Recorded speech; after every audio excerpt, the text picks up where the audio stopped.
Ahí está. Igual la máquina siempre te avisa. Creo que les pido a ustedes que acepten, no sé, la grabación, que capaz que les sale algún cartelito. Salía en Mm. una formación que estoy haciendo el año pasado, teníamos todos que aprobarlo eso. Entonces, bueno, por eso les pedí autorización antes, porque si no me parece que es violento meterles un cartel, porque si no te hace abandonar la sala. Bueno, vamos a ir arrancando. Bueno, les comentaba, el caso lo dejamos grabado, que esta grabación es interna, no es una grabación para la clase, para los alumnos de la maestría. Esto es para más que nada para aquellos que no han podido venir, pero eventualmente supongo que el instituto les puede llegar a pasar a ustedes también la grabación para que se queden también ustedes con la grabación de la clase si es que les interesa tener la grabación de la clase. Bueno, ahora sí damos por comienzo formal nuestra clase de hoy, que es módulo 1. Vamos a trabajar. Cuando Jonathan me pedía y veíamos clase y pensábamos en esta clase del sábado, yo decía, bueno, hoy dar ciudadanía mundial en un contexto muy complejo, ¿no? Porque parecería que cae al vacío toda esta teoría, ¿no? Con lo que estamos viviendo, me refiero a la guerra, ¿no? Era imposible no empezar la clase sin hacer mención a algo tan grave, ¿no? La invasión de Ucrania, ¿no? Me refiero específicamente a eso, y ahí estoy tomando yo una posición con respecto al conflicto. Eh, es difícil, ¿no? Porque uno lee esto y en el fondo aparece, ¿no? Todas las imágenes que vemos por televisión, todo lo que escuchamos por televisión, más allá de la ideología de cada uno. Y era complejo, ¿no? Y a su vez era un desafío, porque al principio me daba la sensación de que caían todas estas palabras y todas estas ideas de, bueno, cómo pensar una ciudadanía mundial o pensar, eh, relacionarnos con el otro desde nuestra esencia de como seres humanos, parecía un imposible y la realidad nos golpeaba con esto, ¿no? Porque veíamos que, que volvíamos para atrás 60 años y el otro día escuchaba a un periodista que hablaba ayer mostraba el metro de Polonia en la frontera con Ucrania y decía, bueno, esto parece que volvemos a la Segunda Guerra Mundial, ¿no? Volvemos a 1939. Y un poco volvemos hacia atrás, ¿no? Eso lo que tenemos, la historia humana es un proceso de avance y retroceso en muchas cosas. Y yo miraba por un lado la teoría y veía, escuchaba lo que pasaba en televisión y decía, bueno, pero hoy mucho más tenemos que hablar de esto, ¿no? Es decir, vamos o el mundo civilizado va hacia a un concepto de ciudadanía mundial, que ahora vamos a ver qué nos quedamos con ese concepto de ciudadanía mundial, pero aparecen estos retrocesos también, ¿no?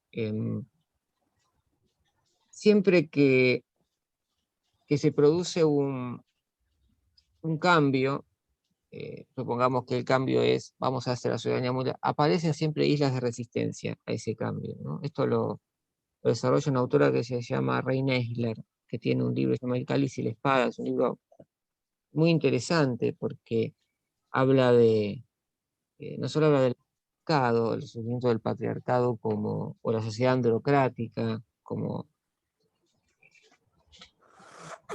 hegemónica, ¿no? Hoy, dice Reina Isler, estamos en una sociedad, ¿qué es la sociedad androcrática? La sociedad donde algunos le llaman patriarcado. No, fíjate, Sonia, si tenés problemas con el micrófono. Todos los demás escuchan bien, ¿no? O sea, no es mi problema con el tema del sonido. Fíjate si tenés bien el audio de la computadora o si no tenés algún tipo de interrupción con el audio.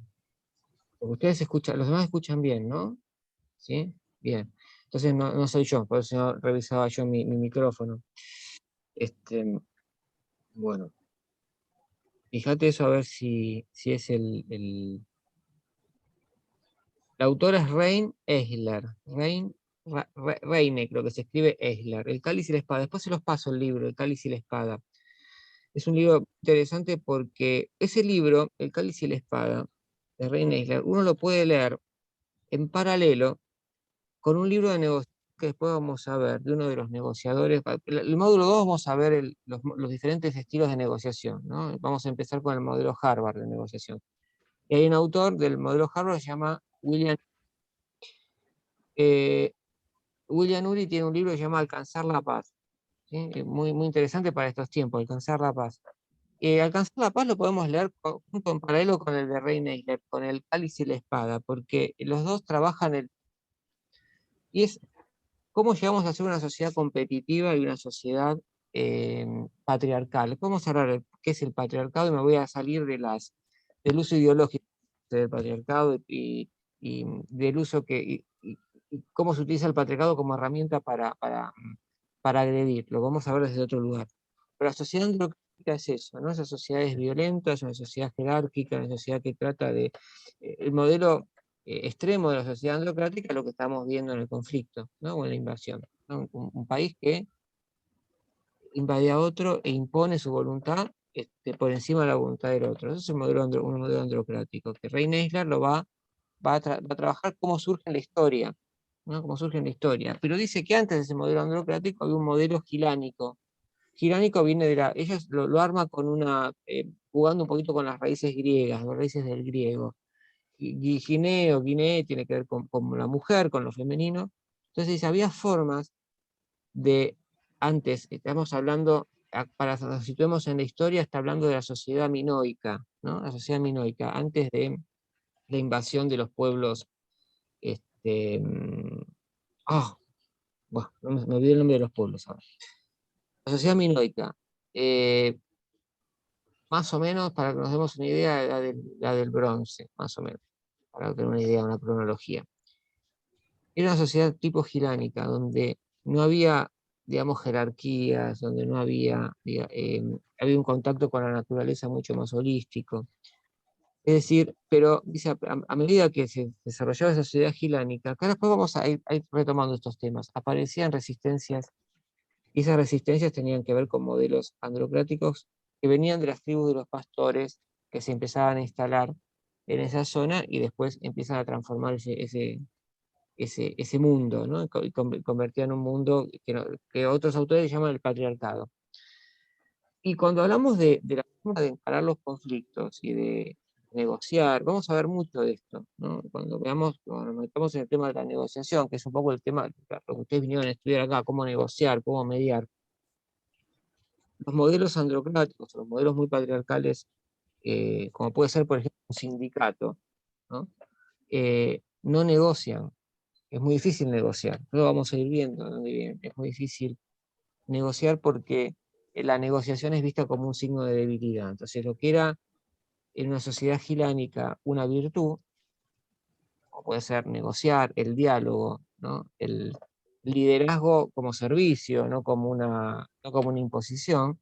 Bueno, con las sociedades competitivas o androcráticas aparece la imposición de el más fuerte sobre el más débil, y acá retomamos un tema que también vamos a trabajar, que es la concepción hobbesiana, ¿no? Cuando digo hobbesiana me refiero a Thomas Hobbes, que en el siglo XVII escribe el Leviatán e inmortaliza esa famosa frase del lobo, el hombre es el lobo del hombre, ¿no? ¿Es el lobo del hombre? ¿El hombre es el lobo del hombre? Y bueno, yo miro la televisión y parece que sí.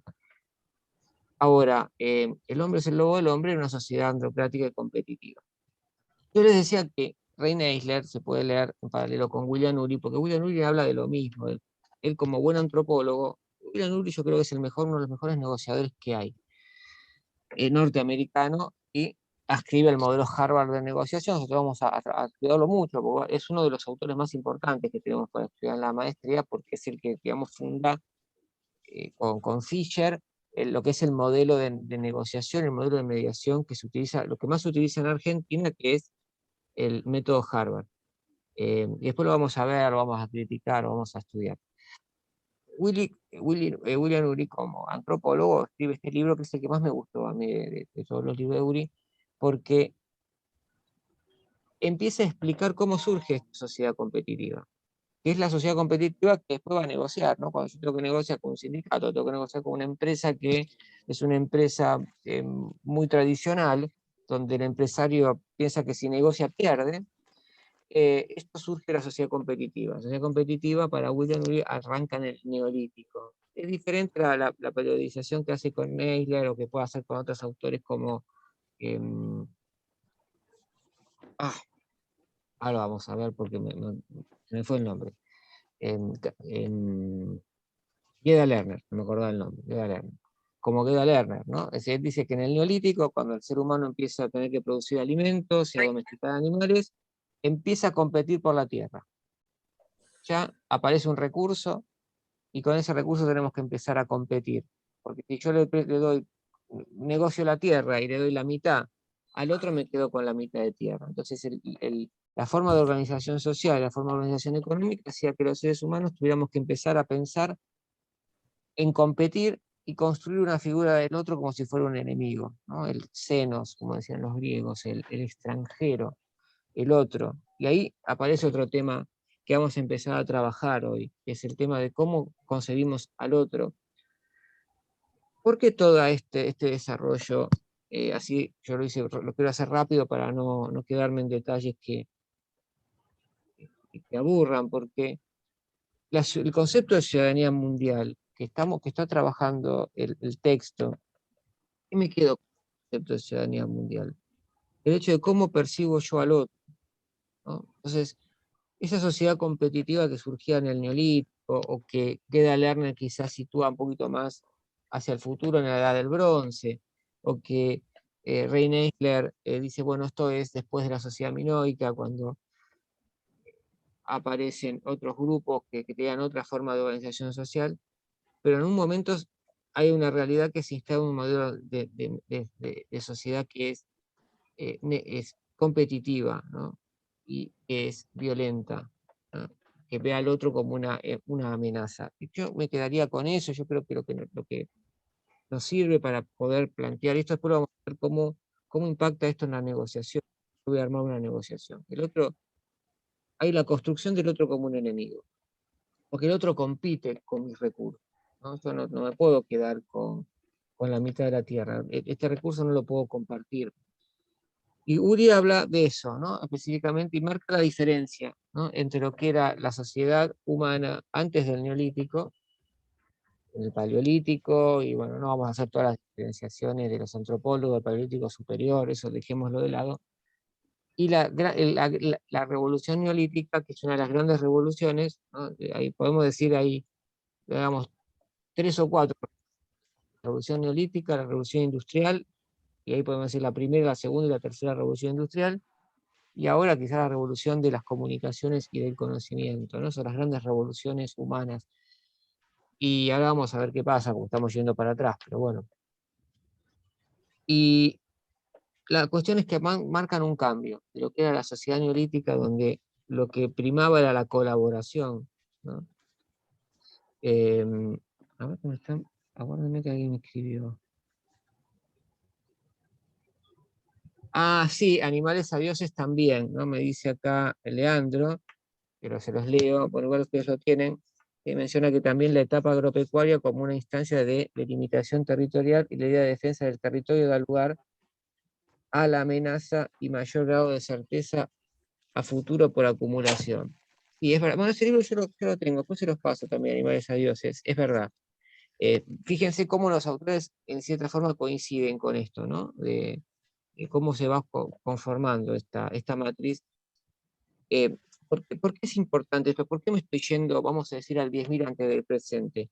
Porque lo tenemos, en un proceso evolutivo el ser humano lo tiene incorporado esto. Nosotros lo tenemos incorporado genéticamente, esta forma de organización, todos, ¿no? No importa que alguien sea, bueno, no, pero yo no estoy de acuerdo con lo patriarcal, me gusta más la equidad de género, bueno, no importa, pero igualmente en nuestra genética está dando vuelta. Pero también está lo otro, lo que yo les decía, de atrás, político, cuando había todavía un proceso de sedentarización fuerte, el ser humano tenía que colaborar.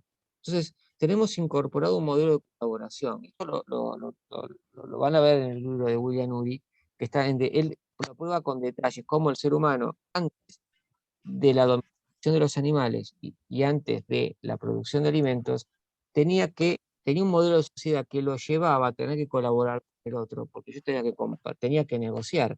Entonces, el gran modelo de negociación lo tenemos, para buscarlo, tenemos que ir a buscar al Paleolítico. ¿Y cómo hago para ir a buscar al Paleolítico? Si no tengo documentos históricos, no tengo escritura, tengo, no sé, el arte rupestre, ¿no? En las minas en las cuevas españolas o en Inglaterra. ¿Cómo hago para ver cómo? Bueno, dice William Ury, tenemos que irnos a los pueblos que aún perviven bajo esa organización muy parecida, no es la misma, pero es muy parecida. Entonces, fíjense como siempre las islas aparecen, un modelo androcrático muy fuerte en Occidente y también en el Oriente, pero sin embargo aparecen pueblos todavía hoy que tienen una organización social muy parecida al Paleolítico y que de ahí vamos a tomar los elementos que tenemos para poder negociar. Y él habla de los bosquimanos. En el Kalahari hay un montón de pueblos en la zona del sudeste asiático. Yo agregaría también las comunidades indígenas del norte de Estados Unidos. ¿Por qué? Porque cuando veamos el módulo de justicia restaurativa, que es el módulo 14, creo, cuando vemos la mediación penal, todo el modelo de mediación penal que vamos a trabajar se asienta sobre el modelo de justicia restaurativa. Y el modelo de justicia restaurativa no surge de los pensadores contractualistas que vamos a ver hoy o que capaz mencionamos, me refiero a Locke, a Rousseau o a Hobbes, sino que surge de la organización social y cómo resuelven los conflictos estos pueblos. Entonces uno va a ver cómo resuelven los conflictos los bosquimanos y va a encontrar un modelo muy parecido, con elementos muy parecidos a los que vamos a usar en la justicia restaurativa. Entonces cuando yo haga un círculo restaurativo en un colegio para trabajar el bullying, o haga un círculo restaurativo entre la víctima y el victimario para trabajar la mediación penal. Vamos a ver la mediación penal, vamos a tener un módulo de cómo se aplica, qué dice el derecho de la mediación penal y demás, pero ahí me voy a dar cuenta que estoy utilizando las herramientas de resolución de conflictos, no del derecho punitivo que surge en el siglo XVII, que surge en el siglo XVIII, sino que voy a estar utilizando los modelos restaurativos de estos pueblos que responden a un modelo de la época paleolítica. Entonces, ¿qué es un modelo círculo restaurativo? Se reúne la comunidad a resolver el conflicto. Cuando alguien ataca a alguien, pues no quiere decir que estas comunidades no tengan conflictos, tienen conflictos. Pero cuando yo ataco a alguien, no estoy atacando a esa persona solamente, al individuo, sino que estoy atacando a la comunidad. Entonces, esta idea de que el individuo no es solamente un individuo aislado, sino que es un individuo que se funde en la comunidad, es lo que hace que cuando yo tenga que dar cuentas, por eso que dice de cuenta a la comunidad, y sea la comunidad la garantía de la restauración que yo tengo que hacer. ¿A quién? Al individuo, no a la comunidad. Entonces, dice que todas estas formas de justicia restaurativas, el diálogo, el hecho de sentarnos a hablar de lo que nos pasa en Ronda, es algo de los pueblos originarios, y es algo que se hacía en el Paleolítico, se hacían las comunidades, las primeras comunidades. Yo decía que me había especializado en la parte de violencia familiar y cuando hacíamos las observaciones de los grupos de relación de víctimas y victimarios, ¿sí? Ustedes saben que la víctima y el victimario ambos se pueden recuperar. Es mentira que el hombre no se recupera, o que quien ejerce violencia. No digo quien ejerce violencia al hombre porque en un 70%, 80% es el varón hacia la mujer. Ambos pueden recuperarse, salvo casos muy extremos que, bueno, que no, pero por lo general, ¿cómo se hace esa recuperación?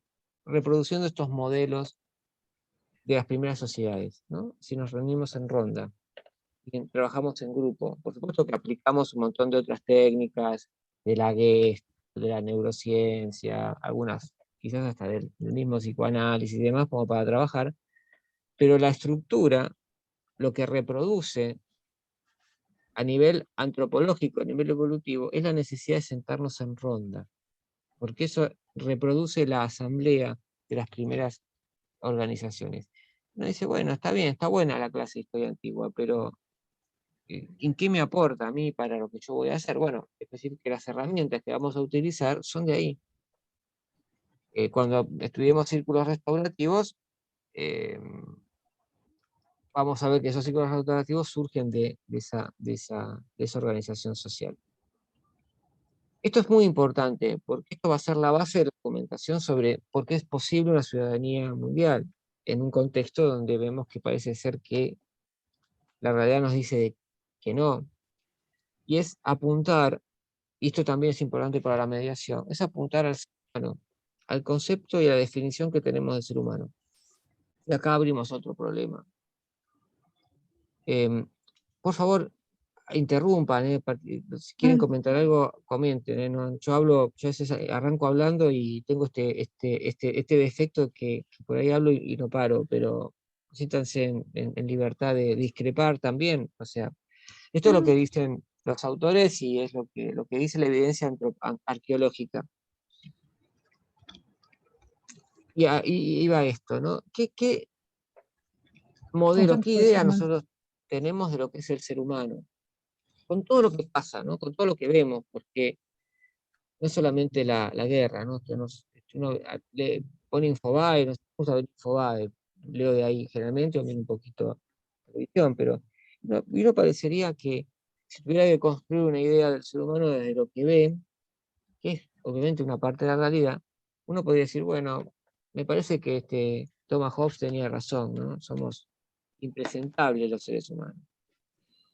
Y no estaría mal, o sea, sería legítimo, o sea, una persona pensar así, porque lo que está viendo es eso, ¿no? Estoy viendo los desastres que produce una persona porque lleva a una guerra o una invasión, o veo lo que hacen quizás otros delincuentes, ¿no? El caso de estos que violaron a esta chica también, no quiero pasarles tampoco el informativo por esa clase, pero cuando uno mira todo eso dice, bueno, pero ¿qué es el ser humano? ¿Cómo defino yo el ser humano? Para poder argumentar sobre la ciudadanía mundial, primero tengo que definir quiénes somos los seres, cómo somos los seres humanos, qué tipo de criaturas somos los seres humanos, de dónde nos ponemos, cómo yo miro al ser humano. Si yo lo quiero ver como el lobo del hombre, es fácil, porque incluso hasta tengo la justificación de todo lo que está pasando, y aparte verlo al hombre como el lobo del hombre me permite a mí también depositar cierta bronca. Por eso les decía que las emociones son importantes también cuando estudiamos esto.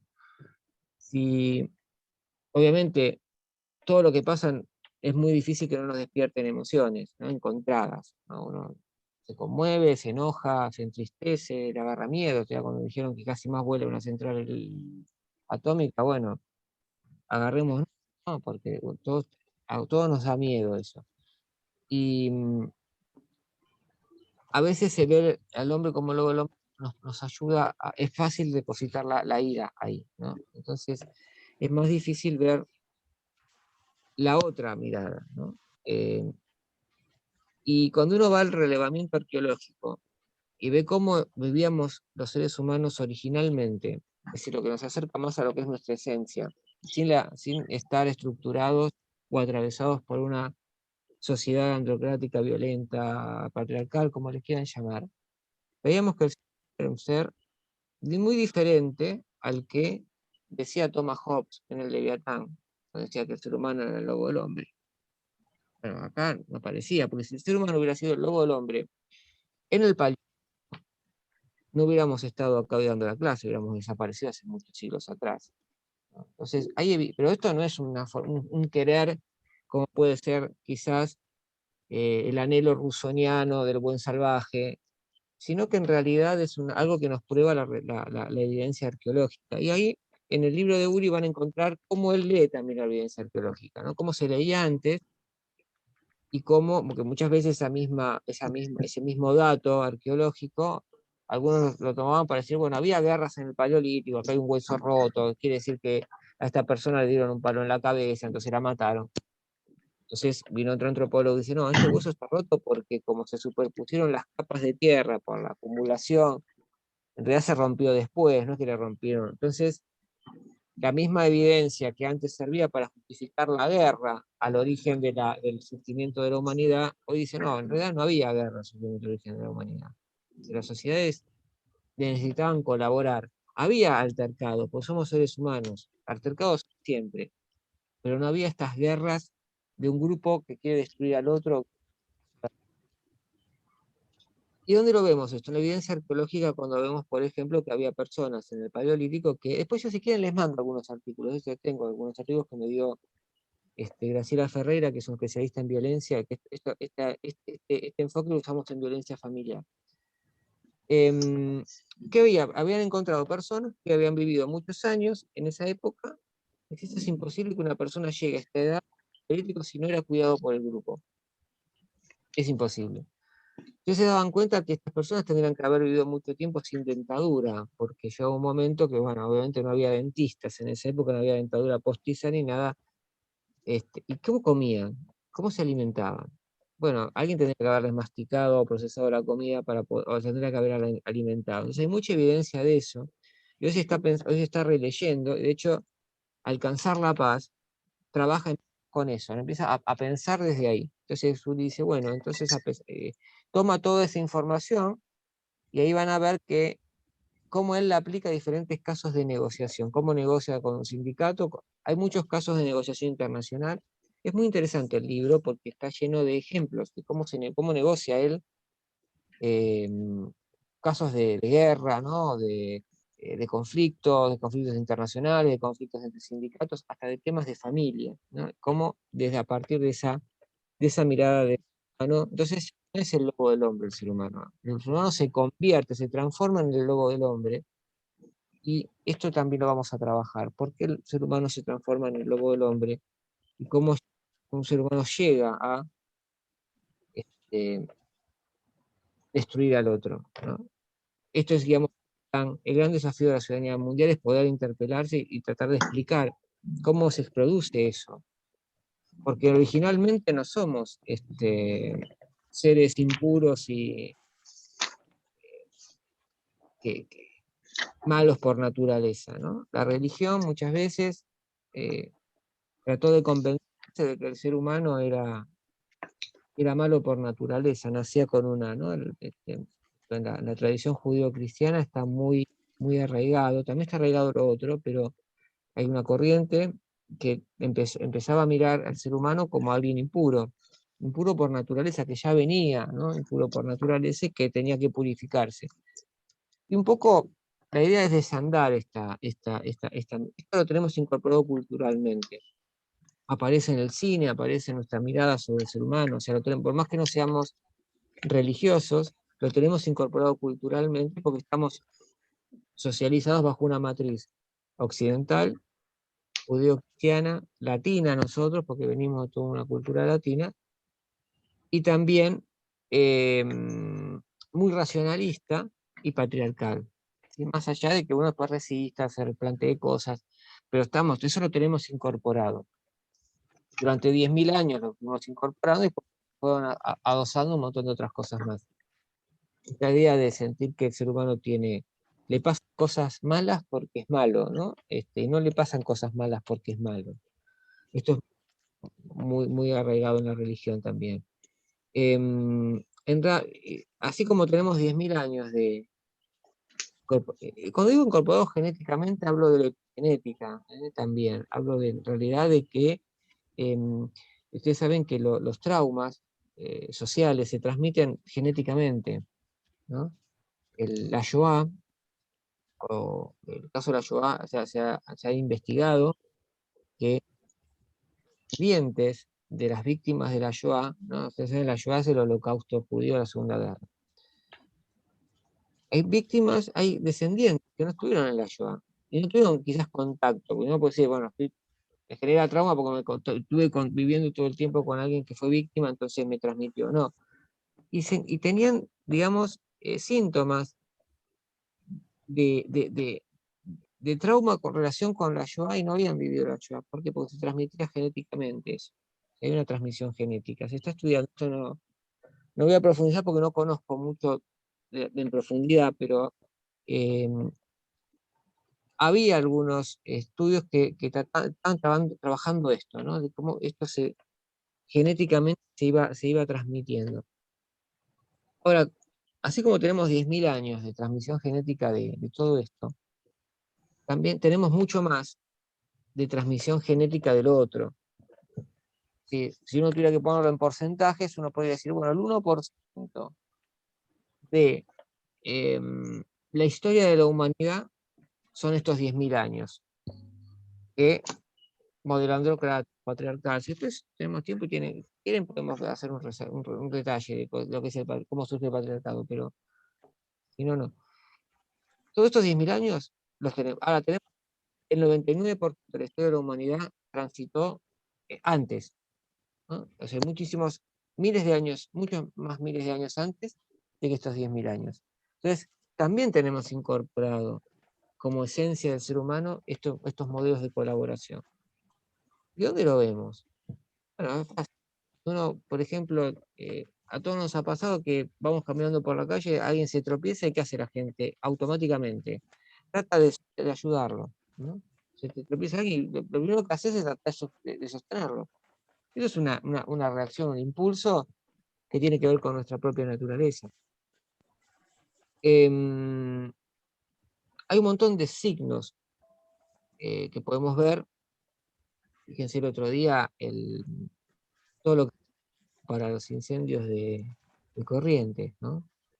Por fuera digamos, lo que es lo que puede ser el rol del Estado, de lo que el Estado puede hacer o no puede hacer, lo que la gente hizo por su cuenta, a través de este chico, no me acuerdo el nombre ahora, que iba recaudando, ¿no? Y que salió en todos lados.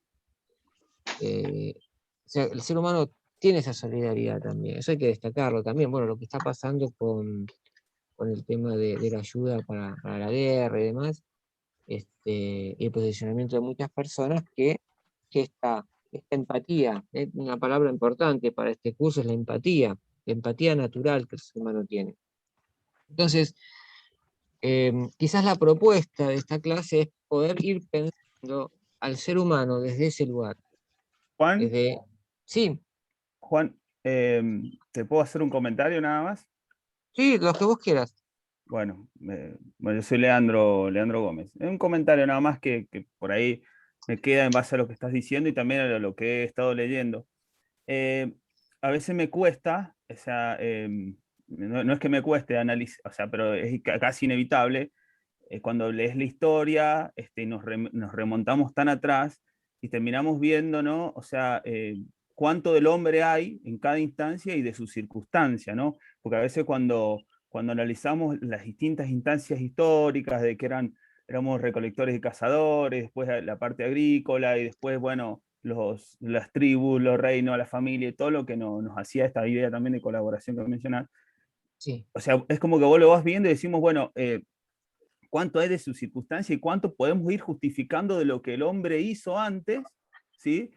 Y cuánto hoy, con este grado de conciencia, porque hoy podemos decir, es verdad, un momento muy delicado actualmente, con una guerra, pero cuánto podemos negar que sabemos de todo lo que estamos sabiendo, y el análisis que podemos hacer para atrás, y también el análisis que podemos hacer para adelante. O sea, es como que, sí, coincido también, es lo más fácil decir, bueno, como Thomas Hobbes, el lobo del hombre, pero hoy por hoy, ¿cuánto de excusa podemos tener? O sea, ¿cuántas excusas podemos tener de que no sabemos cómo nos hemos comportado y que cuánto podemos saber cómo podemos hacer diferencias, ¿no? Pero aún así pasa, ¿no? Es decir, pasa, ¿no? Parece que los modelos vuelven y vuelven y vuelven, pero a veces a mí personalmente me cuesta no dejar con esta idea, ¿no? De todo lo que sabemos y todo lo que hemos sí, aprendido, ¿no? Y todo lo que reiteramos también, ¿no? Pero bueno, hemos leído tanto, he estado leyendo tanto ahora en el módulo del tema de visualizar las diferencias y entenderlas tan ideológicas, ¿no?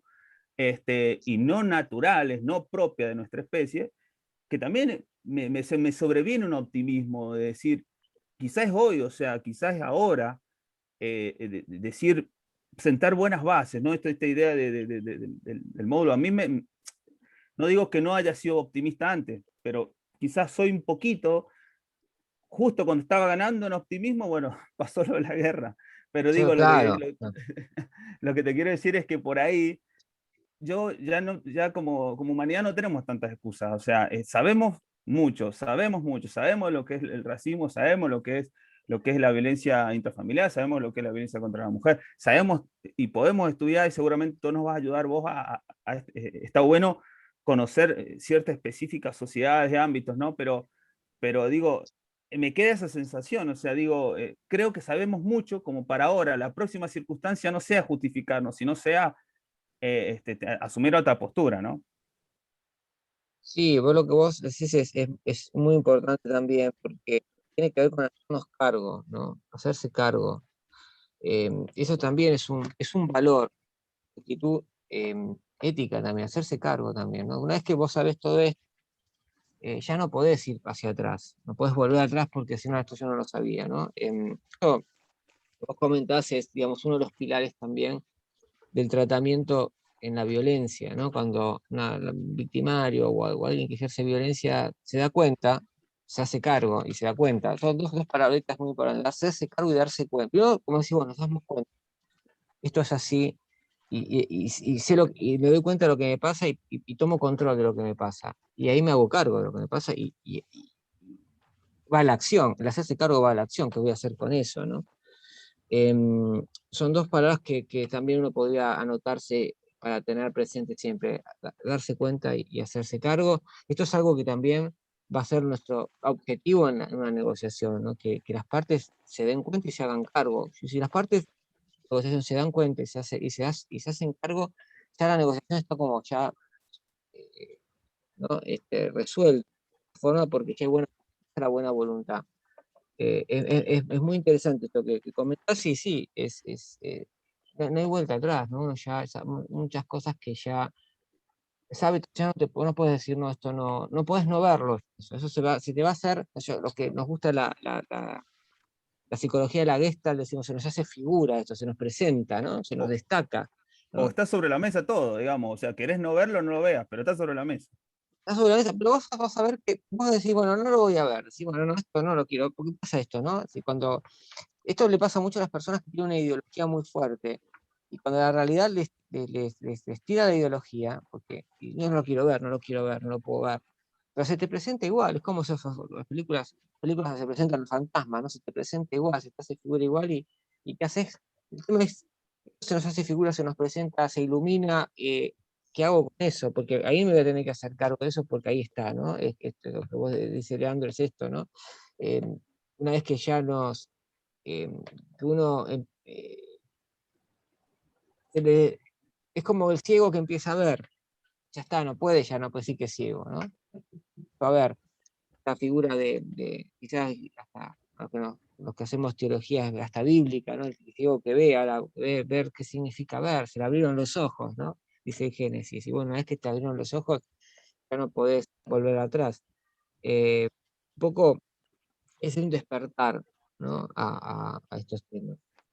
Em, Y otra cosa también, es que a veces es difícil sostener, ¿no? Por ejemplo, vamos al caso del ciego que recupera la vista. Bueno, me imagino que al principio la luz debe mostrar, ¿no?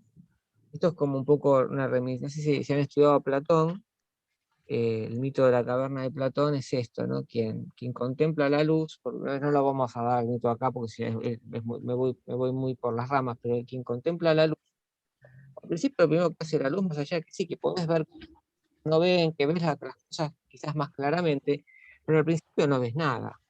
Es un caos de sensaciones, una cosa, una luz que viene y vos esto que es, ¿no? Como que te cuesta acostumbrarse a esa nueva mirada. Y esto nos puede pasar a todos, y nos pasa, y me pasa a mí me pasa continuamente y me sigue pasando, que cuando uno intenta hacer una nueva mirada sobre el otro, hasta al principio. Porque si yo digo, bueno, a ver, si yo estoy viendo la televisión y veo cómo puedo ver, cómo puedo pensar en el ser humano desde otro lugar que no sea el lobo del hombre, y cuando lo hago me cuesta y me genera un montón de emociones y un montón de sentimientos encontrados. Me enojo, me siento mal, siento que estoy justificando algo que no puedo justificar, no soporto eso que está sucediendo. Eso no puede pasar. Por eso a veces yo trato de tener mucho cuidado cuando digo, si vamos a tratar de explicar cómo se construye un Hitler. vamos a decir Hitler para no, pero bueno, podría ser un Stalin, o un Saddam Hussein, o un Mao Zedong. O sea, pensemos cualquier tipo de figura, el mismo líder de Rusia también podríamos ponerlo, para ya me comprometo un poco más. Eh, uno parecería ser que estuviera justificando un accionar criminal, y lo que estamos es explicándolo, porque a veces cuesta ponernos, cuando lo empezamos a entender, entender significa poder entender la lógica. Esto también es una actitud muy importante para anunciar, que entender implica ser empático, pero ser empático no quiere decir que esté de acuerdo. Yo puedo entender la lógica de Al Qaeda, pero no quiere decir que vaya a estar de acuerdo con lo que hace Al Qaeda, o con lo que hace el Hamas, o lo que hace Boko Haram en Nigeria, no creo que es Nigeria, ¿verdad?, que secuestra chicas en colegio. Yo puedo entenderlo en el sentido de entender la lógica, de dónde viene, entender la cultura, y en ese sentido tener cierta actitud empática, aunque yo no estaría por los grupos criminales la empatía, pero sí el hecho de poder, si yo no entiendo al otro, a pesar de que no lo voy a estar justificando, no puedo negociar. Hay un autor que es Chris Voss, que lo vamos a ver también, porque estas son cosas que no están en los módulos, porque está el tema, pero no está el autor. Se llama Supera Barrera del... Chris Voss es un negociador del FBI, que ahora se retiró del FBI y trabaja a nivel empresarial. Y es también, tiene mucha experiencia en negociación con situación de rehenes, de criminales, con Al Qaeda y demás. Pero lo primero que él hacía cuando,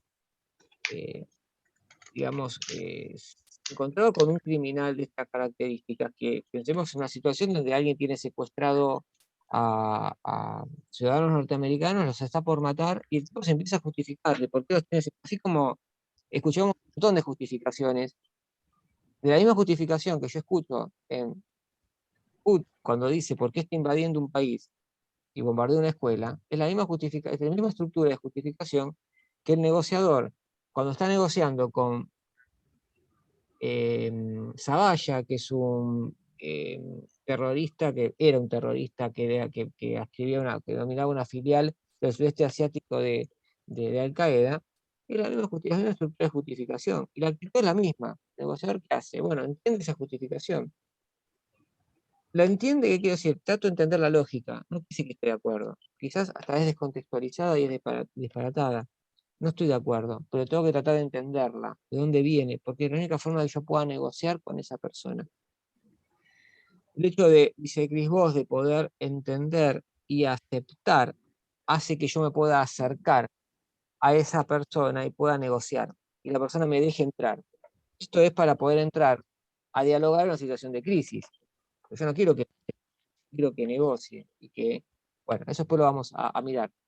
Pero entonces no quiere decir que estemos de acuerdo. O sea, uno puede repudiar una actitud y entenderla al mismo tiempo. Esto, ¿qué tiene que ver con esto de abrir los ojos? A veces es incómoda esa situación, y a veces nos cuesta hacer esa operación. Esa operación a veces es dolorosa, porque no, lo tenemos que hacer todo el tiempo. Yo hay veces que la puedo hacer, hay veces que no lo puedo hacer.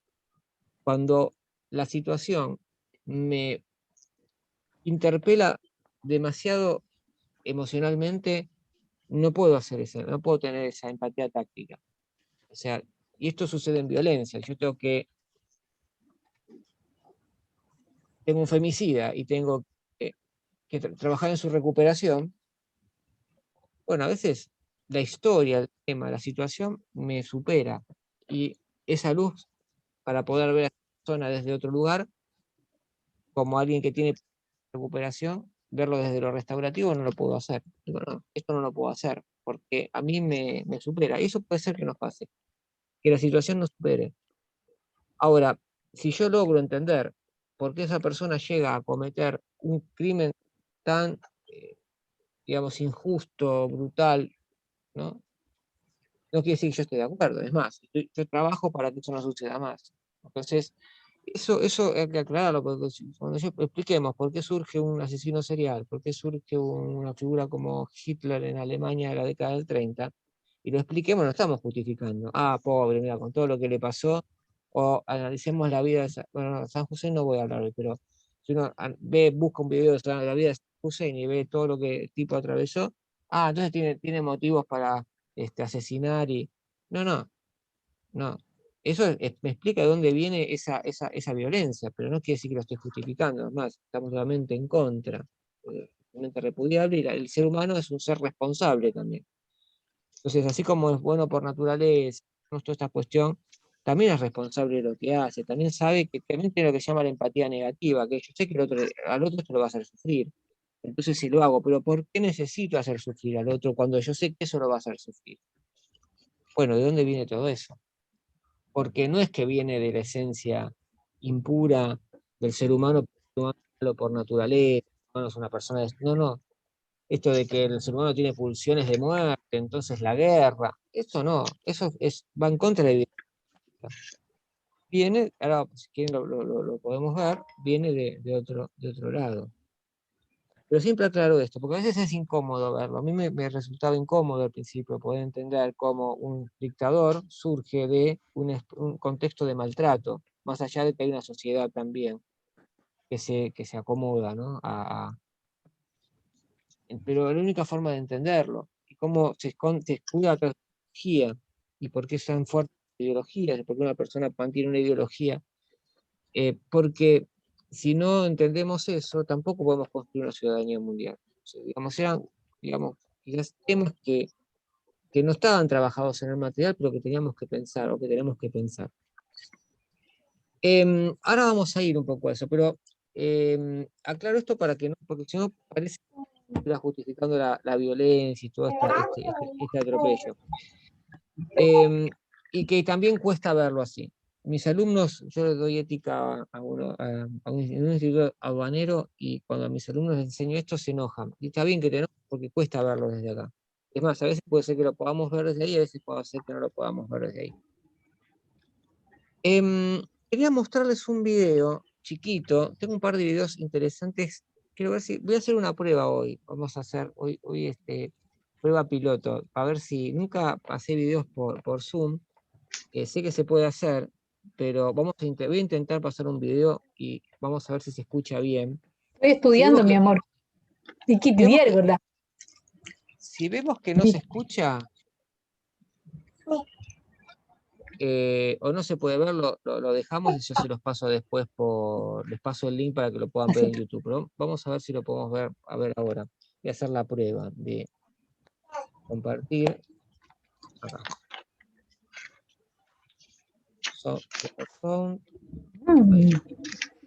Bueno, lo que vamos a ver ahora, voy a intentar mostrarles, si no después les paso el videito para que lo puedan ver, es el concepto de lo que es la EVA mitocondrial.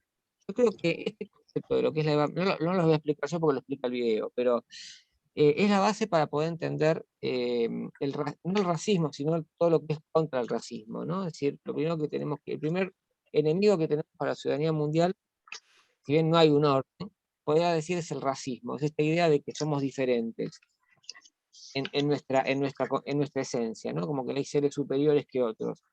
Esto fue, obviamente, ustedes lo saben, tiene que ver con el nazismo y no solamente con el nazismo, sino que también con algunas políticas empresariales. También vemos que hay gente que se siente superior a otros.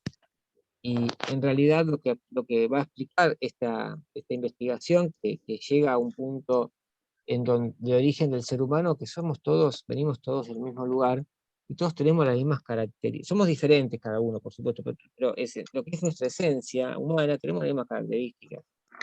Pertenecemos a la misma especie. Y me parece que la ciudadanía mundial tendría que ir fundamentado desde acá, desde que en realidad somos todos de la misma especie. Las diferencias tienen que ver con procesos de adaptación a diferentes ambientes, a diferentes situaciones, y por supuesto que el ser humano de por sí es único, eh, diferente al otro, pero no en el sentido racial, sino diferente al otro en sus elecciones, en su personalidad, en otras cuestiones, que no lo hacen ni mejor ni peor. Sobre esto después vamos a teorizar un poquito. Así que bueno, voy a ponerlo y lo pongo, vemos si se escucha y después lo dejo bien para que lo puedan ver. A ver si... Ahí va.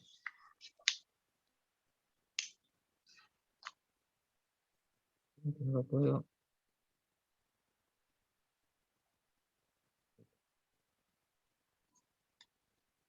Ah, ahí está. No tenía acá. Ahí va. Esta mujer es la madre de la humanidad. ¿Se escucha bien? ¿Pueden verlo bien? Sí, sí. ¿Sí? Entonces probemos, son 5 minutos. Hagamos esta primera prueba y después me dicen si se vio bien todo. Nos tomamos 5 minutitos para eso. Ahí va. La Eva genética de la que todos descendemos. Vivió hace 150.000 años en el este de África. Y todos los hombres y mujeres de la Tierra tienen parentesco con ella. La Eva genética, la mujer de la que todos descendemos, no era la única mujer viva en aquella época, ni siquiera la más fértil, sino que sus genes mitocondriales fueron los que más éxito tuvieron y los únicos que sobrevivieron. Todos los seres humanos vivos en la actualidad podemos seguir el rastro de un linaje común ancestral hasta esta mujer a través de una parte singular de nuestro ADN, el ADN mitocondrial. El ADN, el ferroprusiato de la vida, es nuestro código molecular propio y nos define de un modo inmanente a todos y cada uno de nosotros. Las mitocondrias son diminutas estructuras que se encuentran en el interior de casi todas las células humanas. Son distintas al ADN cromosómico normal, que dicta nuestra estatura o el color de nuestros ojos. Los hombres las heredamos de nuestras madres, pero no se las podemos pasar a nuestros descendientes. En las mujeres pasan de madres a hijas a través de interminables generaciones, casi sin cambio alguno. Y así es como podemos seguir el rastro hasta nuestra Eva genética y sus hijas. Así que, escrito en su interior, está la historia de las mujeres del mundo y, por lo tanto, de la raza humana. La profesora Rebecca Kahn fue la científica pionera que descubrió esta importantísima pista. Empecé a trabajar en el ADN mitocondrial humano para poder obtener una perspectiva objetiva que me ayudara a comprender y a ayudar a otras personas a comprender el parentesco existente entre los seres humanos de todo el mundo. Con esta nueva ciencia podía lograrlo. En alguna parte del ADN mitocondrial ocurren siempre mutaciones inofensivas que dejan marcas diminutas de todos los cambios. Estas marcas son como códigos de barras y pueden leerse del mismo modo. Kahn y su equipo descubrieron que los cambios se suceden a un ritmo bastante constante. Descubrieron que los grupos con las marcas más antiguas eran los africanos que vivían en el interior de África y se preguntaron si podían ser los pueblos más antiguos del mundo. En 1987, Kahn y sus colegas publicaron un trabajo que indicaba por primera vez que las marcas se remontaban a África, demostrando claramente que era el lugar de nacimiento de la raza humana. Un hombre de una tribu de Nueva Guinea, un barman parisino, una maestra americana, un labrador de Polinesia. Era improbable que entre ellos existiese un parentesco, pero estaban relacionados a través de una mujer negra que existió hace 150.000 años. Sus descubrimientos causaron sensación. ¿La respuesta de la gente? Bueno, la respuesta de la gente fue asombrosa. El público estaba realmente interesado en ciertos aspectos del tema y también con cierta tendencia a malinterpretar los datos por la terminología utilizada para describir a esa mujer, a la Eva africana. En realidad la gente creía que se referían a la bíblica, a una sola mujer de la Biblia judeocristiana, la mujer de Adán. Su trabajo consiste en reescribir la historia humana. A través de él sabemos que las primeras mutaciones tuvieron lugar en África, hace quizás 150.000 años, y le pertenecen a nuestra Eva genética. El profesor Christopher Stringer, un eminente paleoantropólogo británico, participó en la datación de los cráneos humanos modernos más antiguos.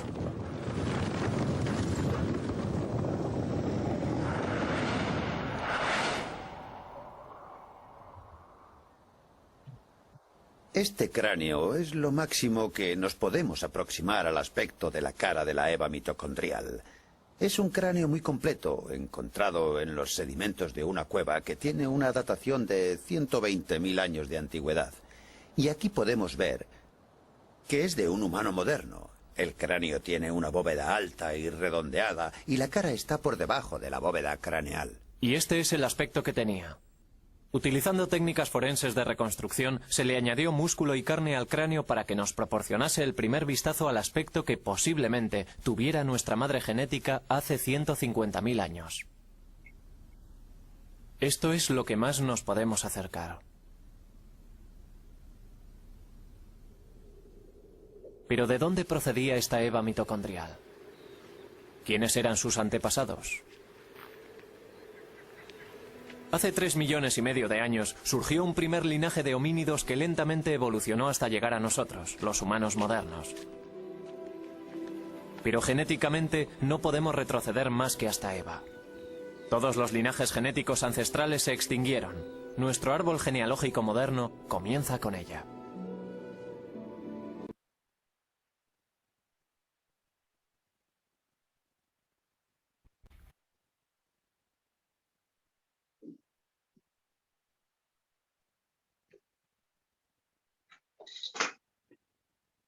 Bueno, se vio bien, ¿no? Se pudieron escucharlo bien. Bueno, el video no es el high definition, pero pudieron verlo bien, ¿no? O se les interrumpió, o ¿cómo anduvo? No, no, se vio bien, sí. ¿Se ve? Ah, listo, entonces lo pongo. Porque a veces se traban un poco los videos. Claro. Este video en realidad lo trabajamos en una formación que hice en coordinación de grupos de violencia, y cuando tocábamos un poco la formación, esto me lo pasó Graciela Ferreira, que es una especialista. Bueno, todos los videos, los 2 o 3 videitos, me los pasó Graciela Ferreira, que es una especialista en violencia familiar, así que le vamos a dar el crédito a Graciela, que fue quien encontró estos videos y lo compartió con nosotros, y yo los uso también para mis clases. Yo creo que la base para la ciudadanía mundial es pensar desde acá. O sea, de por sí venimos del mismo origen. O sea, no puede haber. Esto tira todas las teorías eugenésicas y toda la pseudociencia que tuvieron, que en el Tercer Reich surgió como una especie de pseudociencia. Acá en Argentina eh, murió Oswald Mengin, que fue un antropólogo del Tercer Reich, que acá fue profesor de la Universidad de Buenos Aires, y que desarrolló toda una teoría de la diferenciación de las razas y demás, que obviamente esto lo tira por tierra, porque ya no se puede hablar de raza, sino que hablamos de especie, ¿no? Somos una sola especie. Lo que vemos son diferencias que tienen que ver y esto lo sabían bien los antropólogos funcionalistas, que tienen que ver con nuestra capacidad de adaptación al medio. Simplemente es eso, ¿no? Y después, bueno, obviamente los diferentes cambios genéticos, pero en esencia todos tenemos la misma naturaleza. Em, el racismo también, ¿no? Decía, es eh, una de las cuestiones que implementó el patriarcado o la sociedad. Cuando decimos patriarcado, no estamos diciendo solamente la diferencia de un género sobre otro. Cuando hablo de sociedad patriarcal o modelo de masculinidad patriarcal, estamos hablando de mucho más que eso. Porque es, digamos, una forma también de ver al ser humano en general, sino no solamente esa diferencia, bueno, que hay un sexo más importante, superior al otro, también puede ser un principio racial, ¿no? Sino que la forma de organización. eh, ¿Qué quiero decir con esto? Que hay mujeres que ejercen el patriarcado también, que ejercen roles de masculinidad también, ¿no? Alguien que, por ejemplo, si yo tengo en una empresa una directora que ejerce el terrorismo laboral, ¿no? Este terrorismo laboral me refiero a la amenaza constante de que si no haces lo que yo quiero te voy a echar, o no te voy a pagar, ¿no? Lo que fuera. Y que siempre que es autoritaria y que no negocia, sino que compite, o que piensa que la negociación es un signo de debilidad, también responde al patriarcado, a lo que es la organización patriarcal. No necesariamente el patriarcado lo ejercen los varones en contra de las mujeres, sino eso es una cuestión que atañe a los dos géneros, es una actitud con respecto al liderazgo, respecto también al diálogo. La empatía va en contra del modelo patriarcal también, ¿no? Y el racismo es también un elemento del patriarcado, el racismo. Por supuesto uno puede decir, bueno, en realidad sí, el patriarcado se dio cuenta que podía esclavizar a las mujeres, y después que podía esclavizar a las mujeres porque para eso tuvo que cosificarlas, transformarlas en un objeto o pensarlas como un objeto de intercambio, y después se dio cuenta que, bueno, ya que podemos esclavizar a las mujeres, también podemos esclavizar a otros hombres, ¿no? Y esto va en relación con la competencia y con la guerra. Pero para poder esclavizar a otro, yo tengo que deconstruir al otro. Si el otro es un ser humano con las mismas características que yo, no lo puedo esclavizar. Fíjense, por ejemplo, que un gran liberal como John Locke, padre del liberalismo, y un autor que a mí particularmente me gusta seguir, que va a dar origen después a otros liberales, como pueden ser el libertarismo de Robert Nozick o el liberalismo teológico de Rawls. Bueno, filósofos interesantes para estudiar. Habla de la esclavitud y dice, bueno, los esclavos son las bellas personas que viven en contra de las leyes naturales. Entonces ya hay un principio racial, de pensar que quien está viviendo de forma irracional, porque va en contra de las que son las leyes, por ejemplo, por supuesto, Locke es un naturalista, y ellos postulan la existencia de leyes universales que son leyes morales también, en Hobbes también van a aparecer estas leyes morales, como leyes universales que son también naturales, porque forman parte de la misma, digamos, la misma categoría que la ley de la gravedad, por ejemplo. Entonces no podemos rechazar las leyes naturales. Si quienes viven contra las leyes naturales, y acá también podrían ser aquellos que se tornan irracionales, a eso los podemos esclavizar, porque no viven conforme a lo que tiene que ser nuestra naturaleza humana. Bueno, ahí hay un principio racial, que no es el mismo principio racial que aparece en el nazismo, pero hay un principio racial, ¿no? Pero para eso, para esclavizar a otro, tengo que poder construir una definición del otro devaluada de lo que es de lo que es la esencia humana. Por eso tengo que considerar que el otro no pertenece a la misma categoría o a la misma especie que yo. Si no, yo no lo puedo esclavizar. Y ahí surgen todas las posturas del racismo. Ahora fíjense que cuando, en contraste con esto que decía Locke, y lo aplicaba quizás a los africanos, porque el tiempo de Locke coincide con el auge del esclavismo británico, esclavismo que había heredado de los holandeses, y los holandeses lo habían heredado de los portugueses, y así vamos heredando estas prácticas. Em, Cuando se dieron cuenta los europeos, vieron esto, que descendemos, no solo descendemos del mismo tronco, sino que descendemos de los africanos encima, o sea, que el europeo era de cierta forma africano en su origen, bueno, fue todo un abrir los ojos también, ¿no? Como decía mi compañero hace un rato, ¿no? Esto de no, ¿y ahora qué hago con esto, no? Bueno, ¿cómo explico lo de la ley natural con esto? Obviamente que Locke es un gran filósofo, yo estoy viendo la parte más negativa del filósofo, pero tiene cosas muy interesantes y está bueno leerlo y tomar algunas cosas de Locke y demás. Pero esto es un aspecto de la esclavitud que surge con el patriarcado. Y la otra es la mentalidad de esclavo. Que no solamente tengo que construir una mirada del otro, digamos, en donde yo me convenza de que el otro es inferior o es diferente. Ya el hecho de ser diferente es suficiente, ¿no? Y que es irracional, y que no es no humano, sino que el otro se lo tiene que convencer también. Es decir, el esclavo tiene que convencerse de que tiene que ser esclavo. Esto es lo que es la conciencia de esclavo, lo más difícil, porque la mentalidad de esclavo, que tiene que ver con el proceso de lavado del cerebro social, es algo que vamos a ver ahora en este video que les voy a mostrar, este experimento. Capaz que alguno lo conoce ya, que se ha hecho con muñecas. Pero antes, mentalidad de esclavo, ¿no?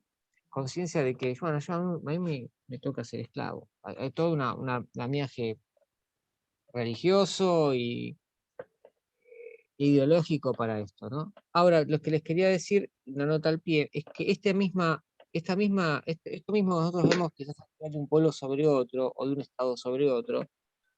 Si uno lo mira en lo micro, en lo día a día, y esto también es importante para la negociación o la mediación familiar, aparece una violencia familiar, la misma estructura, ¿no? Entonces, ¿qué vamos a ver? Y esto también lo tenemos que ver, porque ¿por qué es importante para la negociación? No es porque vayamos a liberar esclavos nosotros, pero sí, si en dos partes que están negociando en una mediación, con una negociación, una de las partes tiene mentalidad de esclavo, va a ceder un montón de cosas en la negociación que no tiene que ceder. Y nosotros, si no lo podemos ver como mediadores, vamos a permitir que eso suceda. En mediación familiar, cuando la mediación está quizás en un contexto de violencia, podemos saber cuándo hacer una mediación en contexto de violencia y cuándo no. Pero eso es para el módulo de mediación familiar. El que tiene mentalidad de esclavo, que puede ser, pues vamos a poner es la señora, el señor es el esclavista y la señora es la esclavizada, nosotros no vamos a decir mentalidad de esclavo, vamos a decir que esa persona está atravesada por el síndrome de indefensión aprendida, que es un síndrome que desarrolló un psicólogo que se llama Martin Seligman. El síndrome de indefensión aprendida es un síndrome que es característico de todas las víctimas de violencia familiar y en los niños también, y las niñas también. Entonces, eso tenemos que poder detectarlo en una mediación.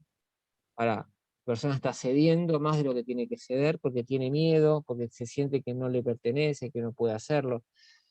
Vamos a hablar después del síndrome de indefensión aprendida cuando veamos familia, y si no lo hago, me pueden decir, acordate que tenemos que hablar del síndrome de indefensión aprendida, porque es importante. Entonces, no solamente es la esclavitud en relación al racismo, si yo tengo que construir una ideología racista para poder decir este pueblo es inferior y es diferente, es no humano, sino también tengo que convencer a ese pueblo de que lo es, ¿no? Son dos operaciones, y eso es parte también del patriarcado, y esto lo vamos a ver en la violencia familiar. Este Barudi, que es un psiquiatra chileno radicado en Bélgica, que trabaja con migrantes, especialmente migrantes de Asia en Europa. En Europa tiene el problema de muchos sirios, ¿no? Que van, que salen de sus lugares y migran. Él dice que la familia, la violencia familiar, o sea, perdón, la forma de gobierno de una familia tiene relación directa con la forma de organización social del Estado o de la sociedad.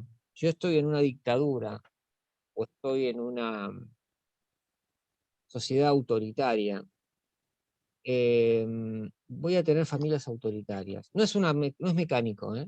No es que una cosa pero, o sea, las familias reproducen muchas veces la forma de dominación de la sociedad y del Estado. No es un dato menor si vamos al caso de Rusia, vamos a criticar un poco a Rusia. En una época, cuando estábamos estudiando el curso ahora en el 2019, había salido una noticia de que el gobierno ruso había dejado de lado la posibilidad de investigar hacia el interior de la familia la violencia familiar. Lo cual era un retroceso, porque toda Europa estaba en pos de el Estado se metía para poder proteger a las víctimas de violencia familiar, y dijeron, es una cuestión particular de cada familia se arregle. Nosotros no nos metemos. Bueno, pero si vos no te metés, ¿quién protege a la víctima? ¿No? Entonces, cuando uno ve el tipo de organización social, política y demás, bueno, obviamente vamos a encontrar violencia en las familias porque la familia reproduce, ¿no? Esa violencia del Estado. Y el Barudi habla de las dictaduras propiamente dichas, y cómo en las dictaduras hay alguien que ejerce violencia sobre un grupo, y puede ser esclavitud, puede ser diferentes tipos de violencia, y en las familias se produce ese mismo tipo de violencia, y hay testigos, y hay gente que es cómplice, y hay gente que colabora, bueno, y en la familia pasaba lo mismo.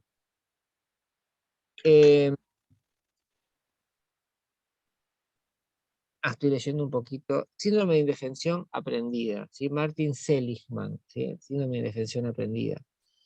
Es el síndrome que tiene la víctima cuando está atravesado por situaciones de violencia. Así rápidamente, para dar una idea de qué características tiene: apatía, la indefensión aprendida, la víctima lo que hace es tratar de hacerse invisible, para no provocar al victimario, porque piensa que en realidad la violencia surge de lo que ella hace, y en realidad no surge de ahí la violencia. Después lo vamos a ver. que la violencia tiene otro origen mucho más profundo que lo que yo puedo hacer o no puedo hacer. Lo que hago es una excusa para sacarla nada más, pero no es lo que motiva. Pero la víctima cree que dejando de hacer lo que hace, va a aplacar la ira del victimario. Y es mentira eso, no va a aplacar nada, porque en realidad cualquier cosa sirve de excusa para sacar la violencia. Entonces vamos a encontrar una persona que dice todo que sí, que está apagada, que está con las defensas bajas, le cuesta hablar, tiene un tono de voz más bien triste, bajo. Esos son indicadores analógicos que podemos observar en una negociación, por ejemplo. No, me parece que hay una manifestación aprendida. No tenemos que permitir que se firmen acuerdos bajo esa situación. Después vamos a ver que en contextos de violencia no se puede hacer mediación. Es más, que la ley de mediación dice que cuando hay un proceso judicial iniciado por violencia se suspende toda las instancias de mediación. Lo que pasa es que, pero vamos a ver, la mayoría de los casos de violencia no están denunciados, entonces yo puedo no tener ninguna denuncia y tener un caso de violencia, que vamos a estudiar después por qué la mediación es peligrosa, porque puede estallar la violencia en la mesa de negocios. Entonces, la mentalidad de esclavo y el hecho de ser esclavos también. Esto después uno lo puede, digamos, desgranar un montón de otras cosas, ¿no? No solamente ser esclavo o una esclavitud propiamente dicha como la definición de esclavo, pero el hecho de hacer creer a una persona que no tiene posibilidades de salir de donde está y hacer todo lo posible para que no pueda salir, porque yo necesito que dependa de mí, también es una forma de esclavitud y de crear una mentalidad determinada, ¿no? No, yo no puedo salir. Ah, perdón. Cuando hablemos de mediación y veamos el modelo transformativo, esto no importa porque esto lo vamos a estudiar en detalle. Yo lo adelanto porque estoy conectando un poco este tema con lo que va a venir. La mediación transformativa va a romper con esto. A mí me encanta la mediación transformativa. Es el otro modelo que vamos a ver, que es el de Folger y Bush. Rompe con esto, rompe con la mentalidad de esclavo, porque lo que va a buscar va a ser la autonomía de la persona, el empoderamiento, ¿no? Y el reconocimiento del otro. Entonces, vamos a ver nosotros que muchas veces en conflictos comunitarios o conflictos donde hay problemas de este tipo, aplicamos este modelo de mediación transformativa. ¿Para qué? Para poder revertir. Cuando alguien se siente autónomo, se siente responsable, como decía el compañero, ¿no? El darse cuenta, el hacerse cargo, empiezo a contrarrestar la mentalidad de esclavo. Porque la mentalidad de esclavo lo que hace es, se funda sobre la base de que yo no puedo hacer nada para solucionar mi situación. Tiene que venir otro a salvarme, ¿no? Esto en algunos contextos es verdad. A veces hay situaciones en donde no podemos hacer nada, no tenemos las herramientas para poder hacer. Y eso es reconocer nuestras limitaciones. Pero a veces hay formas, casos en donde eh, sí podemos hacer cosas y bueno, nos tienen que ayudar a poder verlo. Bueno, ahí los mediadores tienen un rol muy importante, los counselors también, los psicólogos, los pastores, los sacerdotes, incluso hasta los políticos deberían poder hacer esto, pero realmente la mayoría no lo hacen. El empoderamiento hace que poder salir, bueno, cuando dice, bueno, cuando veamos el modelo víctima-protagonista, es esto, la víctima surge sobre una situación de mentalidad de esclavo. Yo no, me convenzo de que mi situación es así y que yo tengo que hacer esto. Vamos a ver un video, ya que andan los videos, estoy contento que manden los videos, no nos podía pasar estos videos, que a mí me resultó, vamos a ver qué les pasa a ustedes con esto, porque a mí me resultó, yo me quedé un poco pensando en esto, ¿no? De lo que pasa en este video, y tiene que ver con esta cuestión del racismo y esta mentalidad de esclavo también que pueden tener muchas personas. Vamos a ver si voy a pasar dos, creo que uno es en México, el otro es en Italia, para que veamos que en realidad esto es una cuestión no de Latinoamérica, sino que es una cuestión, hay algunas experiencias en Estados Unidos también. Vamos a ver qué pasa. Esto lo puse, tengo acá, ¿dónde tengo voy a hacer algo antes? Voy a poner ahí.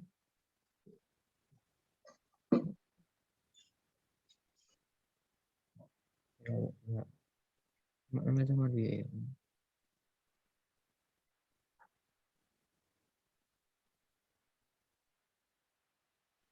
A ver si te veo, yo voy a poner. No sé por qué no me tengo. Ah, lo tengo que hacer así, me parece. Ahí está. Lo tenía abierto. ¿Cuál es el muñeco moreno? Este, ¿Y cuál es el muñeco blanco? este, ¿Cuál muñeco es bonito? ¿Cuál muñeco es feo? ¿Cuál muñeco es malo? ninguno. ¿Cuál muñeco es malo? Este, ¿Y por qué? porque, bueno, este es moreno y este blanco. ¿Cuál muñeco es feo? ¿Por qué? Porque a mí no me gusta el color café. ¿Cuál muñeco te gusta más? Este, ¿Cuál muñeco es bueno? este, ¿Y por qué? porque no me dan miedo los güeros porque tengo más confianza con si los un poco más así como este. No tengo mucha confianza. ¿Cuál muñeco es malo? ¿Por qué? No sé. ¿Cuál muñeco es feo? Este. No sé, es que me parece que está un poquito, ¿cómo te diría? Más moreno y no se ve tan blanco. Y no tiene mucho aspecto. ¿Por qué el muñeco blanco es bueno? Porque sus ojos son azules y todo su cuerpo es blanco. ¿Cuál muñeco es feo? ¿Por qué? Porque está negro. ¿Por qué ese muñeco es malo? Porque está café. ¿Y por qué que este café es malo? Porque pega. ¿Cuál muñeco te gusta más? Blanco. Porque sus ojos están bonitos y su raza también. ¿Cuál muñeco se parece más a ti? Un poquito a este. Es que soy un poquito güerita de mis piernitas y de mis aquí, de mi espalda y de mi carita y mis bracitos los tengo morenitos. ¿Cuál muñeco se parece más a ti?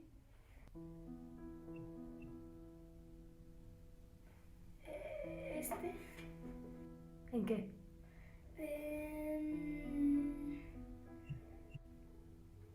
Las orejas. Sí, nos vamos.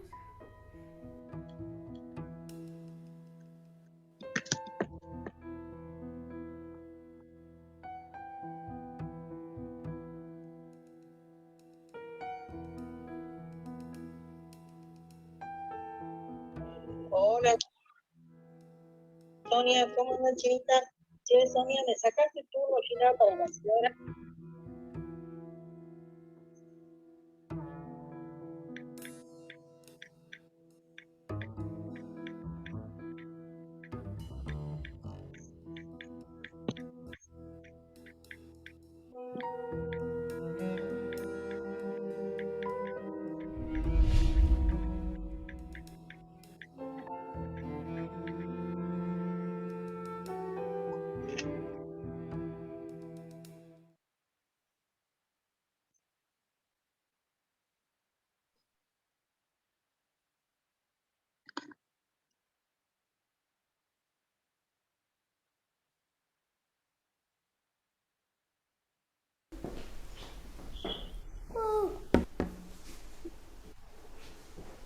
Quale bambola è bianca?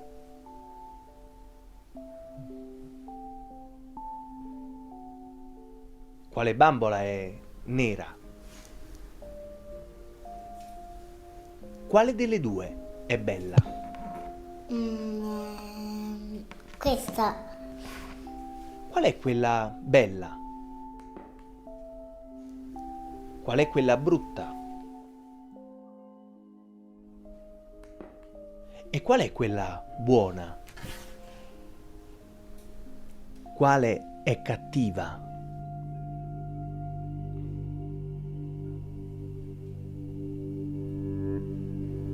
qual è buona?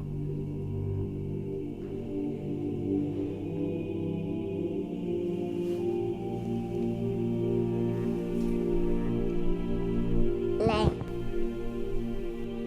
Perché è buona? perché ha gli occhi celesti. Quale è cattiva?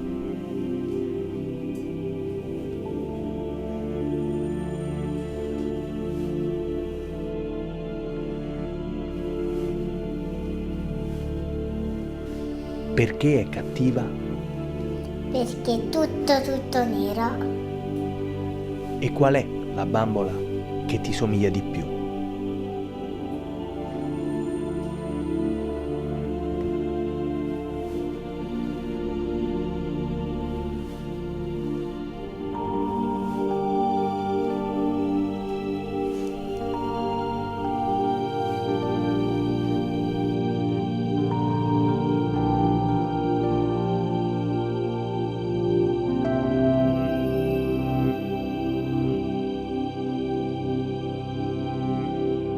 Quale bambola è nera? Mi ha offeso. Tu. Perché mi hai chiamato nero? Perché ti offendo? Mi offendi perché altri bambini mi hanno offeso con cattiveria. No, io non ho usato nessuna cattiveria. Quello mi sta guardando storto.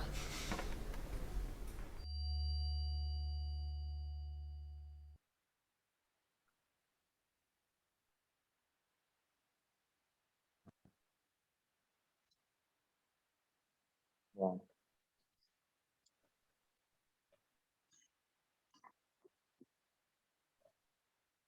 Bueno, es más complejo, ¿no?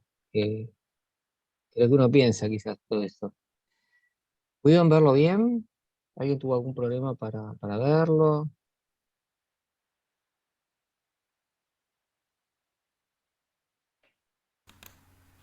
Sí, sí, se vio bien. ¿Alguien quiere compartir algo que les pasó con esto?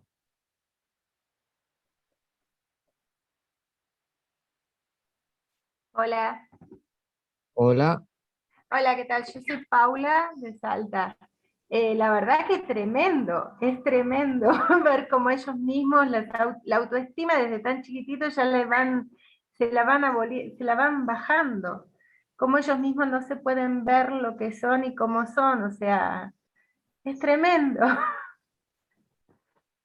Sí, ¿no? Acá no salió, pero en otros videos, hay muchas, en YouTube tienen un montón de videitos de estos. Los padres dicen, nosotros nunca le inculcamos el racismo a los chicos. Estos son los norteamericanos. Nunca le inculcamos el racismo. Sin embargo, está tan... No, esto es lo que yo les decía de cómo lo heredamos genéticamente. Quizás en la familia no son racistas.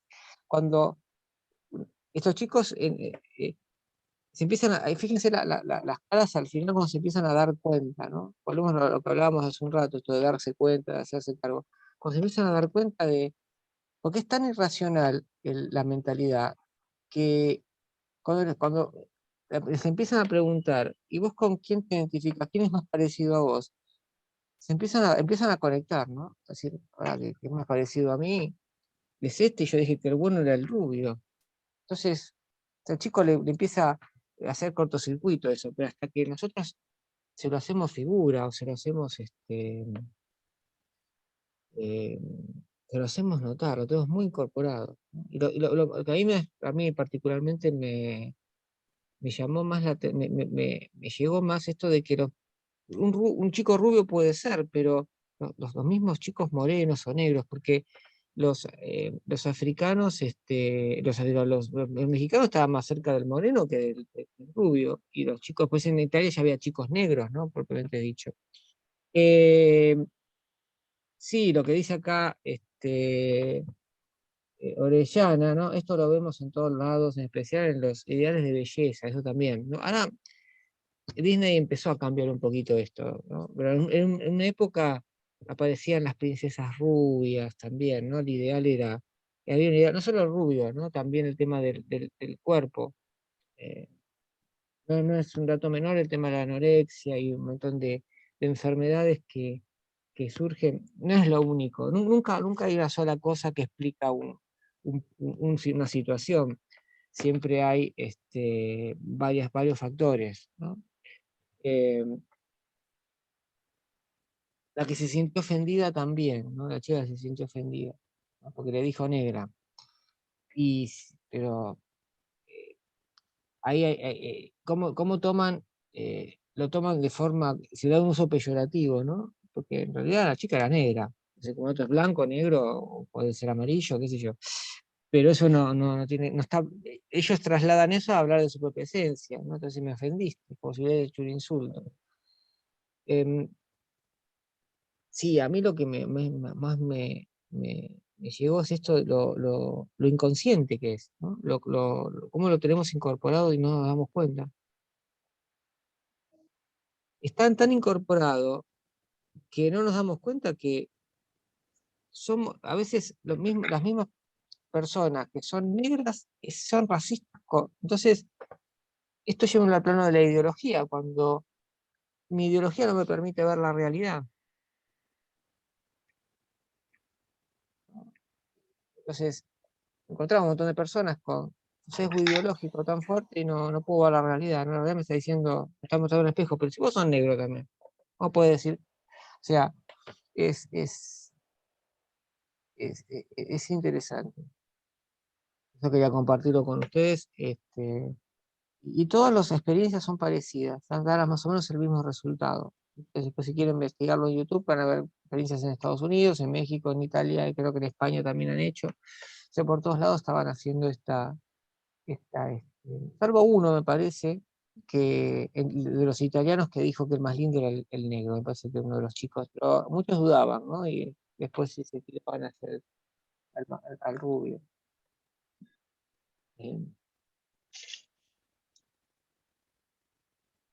Esto es interesante lo que dice Paula también, la cuestión ética, ¿no? Y la lectura ética sobre el bien y el mal, ¿no? El bueno y lo bello y lo bueno, ¿no? Esta relación que hay también es una conexión, si se quiere, arbitraria. Lo bueno es bello y lo bello es bueno. Esto aparece mucho en la cultura griega, ¿no? Y también en los textos religiosos también. Algo era bello y era bueno al mismo tiempo. Pero ¿qué es lo que hace bello y lo que hace bueno algo? Ahora, la pregunta es, ¿algo es bello porque es bueno o es bueno porque es bello? ¿Qué es lo que da origen a qué cosa? Bueno, pero también tiene mucho que ver los dibujitos animados. Vos fíjate en los chicos, como Sí. si bien dijeron que Disney ahora es verdad, empezaron a incorporar cosas, pero qué era lo bueno y qué era lo malo, cuál era el estereotipo de lo bueno y cuál era el estereotipo de lo malo. O sea, es tremendo eso, porque si bien lo van inculcando desde chiquitos, cuando llegan a ser grandes, cuando son grandes en las audiencias, uno se da muchas veces cuenta de esas situaciones. Y eso que vos decías de que uno, si bien no hay violencia, vos detectás la violencia inmediatamente en esas situaciones, uno tiene que tratar de empoderar a la otra parte para darse cuenta de que, bueno, uno no puede estar en una situación de desventaja frente al otro. Y muchas veces son los abogados los que te ayudan a empoderar a la otra parte, ¿no? Claro, el rol del abogado también, ¿no? Es importante. A veces es quizás quien más llega, ¿no? Porque está en un conflicto, en una situación. A veces hasta hace de psicólogo el abogado también, ¿no? Para calmar a las personas. A veces algunos que no. Yo he visto abogados, he visto de las dos partes, ¿no? Abogados que realmente trabajan muy bien. Generalmente son los que se dedican a la mediación, los que trabajan muy bien a nivel humano. Me acuerdo de una abogada en el sur que estaba haciendo el curso de familias y yo me la llevé a la chica y y después la llevé al estudio y tomamos algo y charlamos y la llevé a la casa, o sea, para acompañarla porque estaba muy desbordada. Y hay otros que por ahí cuando la víctima empieza a dudar, dice, yo no te represento más y la violentan también, ¿no? Yo he visto las dos cosas. Pero ahí, y esto un poco lo de lo que es la interdisciplina, ¿no? Que no nos quedamos solamente, el abogado ya no se tiene que quedar solamente en lo jurídico, sino que a veces hay herramientas que le ayudan en su trabajo. Y yo, por ejemplo, cuando hacíamos el curso de violencia, muchas compañeras eran abogadas de familia. Tengo 3 compañeras que eran abogadas de familia y que venían a hacer el curso porque querían saber más y se daban cuenta que no les alcanzaba con lo jurídico solamente, para lo jurídico que servía para, sí, para trabajar la cuestión de la ley, pero aparte con las partes y con los clientes tenían que también entender de violencia, ¿no? Para poder, mismo algunos jueces también, ¿no? Jueces que han hecho el curso también. Tenés el juez que te hace el curso, dice, no, yo para entender, para dar un fallo, me acuerdo, Ciela, que hay un juez muy famoso de, no me acuerdo el nombre ahora, creo que la zona de Neuquén, y que era una conferencia, decía, yo pude dar un fallo, porque había entendido la violencia gracias a Graciela Ferrer, y justo ya estaba entrando en la conferencia, porque pude entender la dimensión social y filosófica y psicológica de la violencia, que era más allá, que el texto jurídico no te lo dice. Y otros jueces que dicen, no, a mí me basta el texto jurídico para esto. Bueno, pero el texto jurídico no te va a decir qué le pasa, no te habla de la indefensión aprendida, o de qué le pasa a la víctima por qué la víctima saca la denuncia. Eso no te lo explica lo jurídico, te lo explica la psicología, la sociología, la antropología. Y Por eso para mí, sí. por eso para mí desde, o sea, yo soy abogada, pero me dedico a la mediación solamente hace 10 años, ¿no? Dejé de litigar.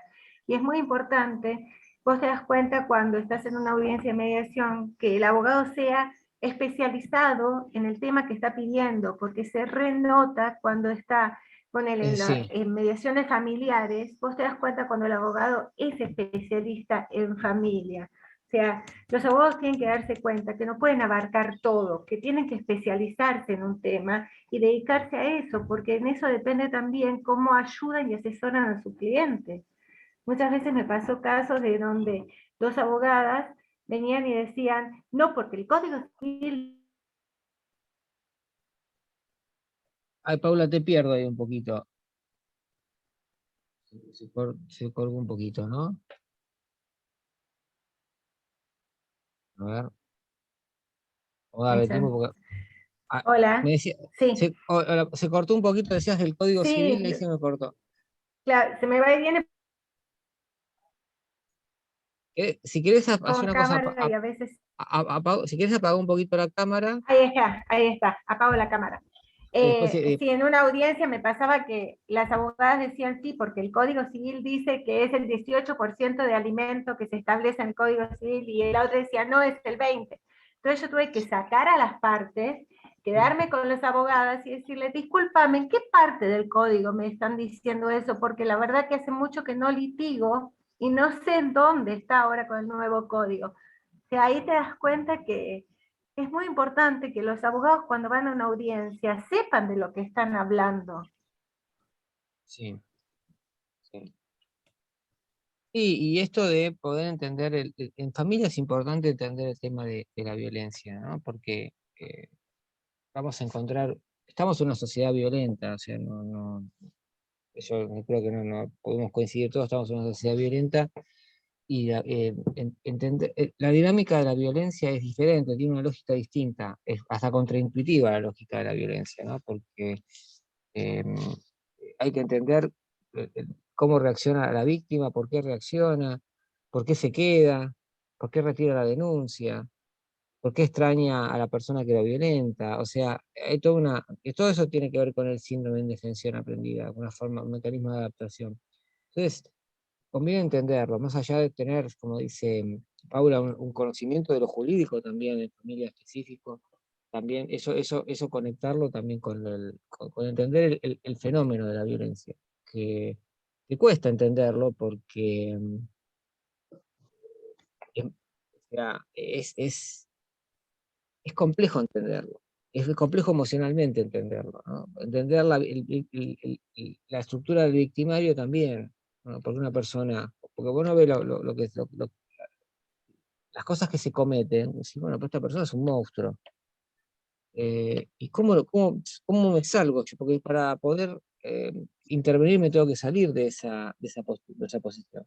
Si no, no puedo. Si no, me tengo que quedar. Esa es la posición de la víctima, pero entonces es difícil. A mí me costó mucho poder cambiar el enfoque, ¿no? Poder pensar, poder ver, por ejemplo, a alguien que comete un crimen, verlo como una víctima, pero no para justificar ese crimen, sino para poder entender de dónde viene tanta violencia, me cuesta muchísimo. Hay veces que lo puedo hacer ese ejemplo.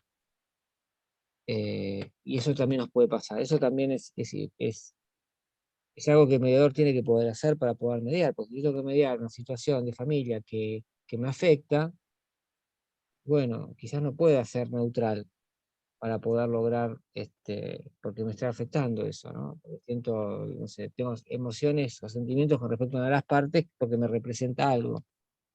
Entonces ahí, bueno, tengo que poder hacerme cargo de eso y darme cuenta de eso. Y decir, "Oye, sí, me pasa algo". Cuando yo, por ejemplo, lo que me pasa a mí, ahora vamos a ver, quizás hacemos un cortecito y vamos a ver un poco después dónde surge Hitler, dónde surge una figura, o dónde surgen estas figuras que son muy difíciles negociar con estas figuras después. Eh, o con algunos personajes a mí me cuesta aplicar, poder ver en esa persona la debilidad, ¿no? Por ejemplo, me pasa con esto de lo que está sucediendo con la guerra, está tan injusto y tan terrible que me cuesta mucho hacerlo con esa persona. Yo lo voy a hacer desde Hitler esta vez, para que es más fácil. Pero esto se le aplica a cualquier personaje autoritario. Eh, ya sea político, delincuente, narcotraficante. El otro día me habían pedido un artículo para una revista de seguridad y lo apliqué a un caso de un narcotraficante que era Nazario, el de los templarios en México. Y bueno, vos analizabas la vida del tipo y respondía a todos los parámetros y era esperable que la persona reaccionara de esa forma. Pero a veces cuesta porque uno está eh, muy comprometido a veces en algunas historias. Entonces eso también tenemos que darle lugar a eso. Si, bueno, con esta persona me cuesta poder aplicar esta mirada, ¿no? De pensar, bueno, la historia, el maltrato, de dónde viene esa violencia, qué pasó, que esto por supuesto no le quita responsabilidad, porque somos responsables de lo que hacemos, ¿no? Elegimos siempre hacer o no hacer, ¿no? Como dice uno de los textos bíblicos, uno elige entre la vida y la muerte, siempre, ¿no? El ser humano elige, más allá de que esté atravesado por contingencias, uno elige la vida o elige la muerte. Pero bueno, no obstante, uno se siente, a veces le cuesta. Así que bueno, esto también puede pasar que a uno al principio le resulte un poco chocante, ¿no? Verlo desde el modelo psicodinámico, lo que vamos a ver ahora, después de la pausa. Vamos a trabajar un texto que es una autora, se llama Alice Miller, que es una psicoterapeuta fallecida, ya falleció en el 2010, no sé si la conocen, han leído algo de Alice Miller, que tiene un libro que nosotros trabajamos que es la base para trabajar en violencia familiar y que se llama Por tu propio bienestar o por tu propio bien.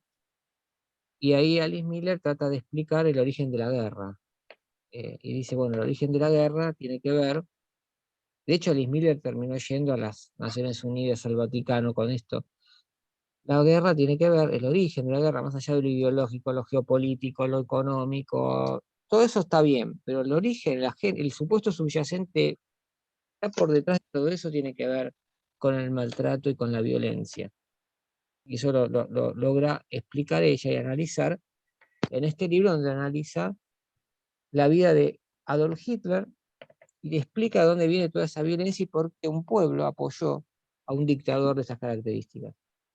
Era judía, Liz Miller, y fue víctima de la persecución nazi, o sea que no simpatizaba por Hitler y no trata de hacer ningún tipo de apología, sino que más bien trata de explicarse a sí mismo, esa forma de dar una explicación a uno de dónde venía, dar una explicación racional de dónde venía tanta violencia y tanta barbarie. Cuando uno analiza eso y ve y analiza la vida de otros dictadores, se dan cuenta que hay parámetros comunes. Nosotros iniciamos con el texto de Miller, yo les voy a dar un cuadrito que hice, y después veíamos la historia de Stalin, y Stalin tenía la misma historia, ¿no? Complejo de inferioridad, porque tenía una pierna más corta que la otra.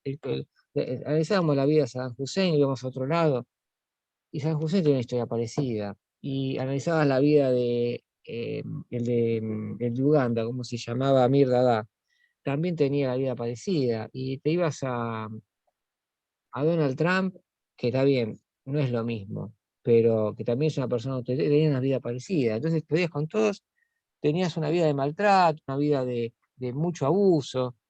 Entonces dice, bueno, me adelanto, la guerra tiene que ver con eso, ¿no? Tenemos que tratar de trabajar la infancia para poder impedir la guerra. Eso es lo que dice a nivel mundial. Y parte de la ciudadanía mundial tiene que, digamos, preocuparse por eso. Si yo quiero una ciudadanía mundial, tengo que empezar a preocuparme por lo que tiene que ver con la violencia y con el maltrato en la infancia. Bueno, después lo vamos a ver. Y vamos a ver cómo esto se inserta en una matriz patriarcal también y androcrática que también suma puntos. Bueno, si les parece, podemos hacer un corte, ya son las 11 menos 10 y imagino que deben estar cansados ya, así que podemos hacer un corte de media hora. ¿Quieren tomarse para, o menos o más? Eso díganme ustedes cómo quieren hacer el corte. A mí me da lo mismo, o sea, vamos bien con el tiempo, así que no podemos tomarnos un rato. Si quieren tomarse 20 minutos.